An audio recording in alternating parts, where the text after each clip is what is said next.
Guys, magkating na tayo ng joint sa corner ng cornice. Ito yung pattern natin. Kaya siguraduhin mo talagang maayos yung pagkakating para pagkabit dun sa taas. Hindi ka magkakaroon ng problema.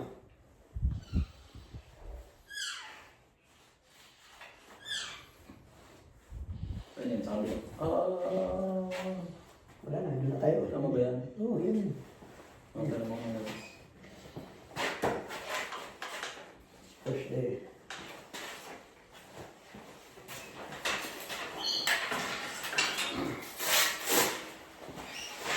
At then, gagamit tayo guys ng hacksaw na file para maganda ang cutting nito.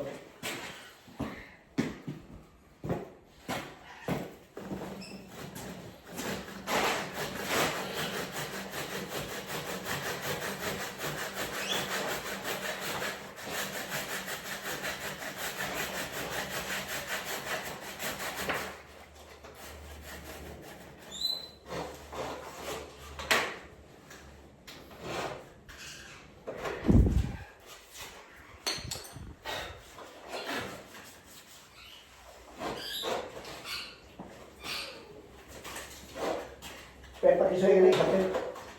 Kasi. Ngayon guys, nakating na. Ngayon, isusukat natin ngayon yung kapartner niya. Ito yung kapartner niya guys. Ito. O, di ba? Perfect. O, ganyan lang pagkagawa guys. Yan.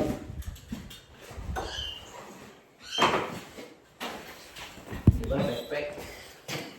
Yan guys. Ngayon, i-ano natin yung partner na o. Diba?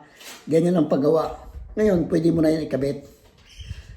Pwede mo na yan. Baliktarin mo at saka lagyan ng adhesive cornice. Ito naman ang gagamitin natin na cornice para mas matibay. Madali siya matuyo. Cement yan, halo. Yan, nabibili lang yan sa Bunnings.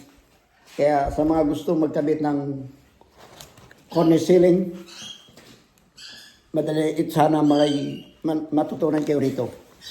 Idea, step by step. Okay guys? Thank you.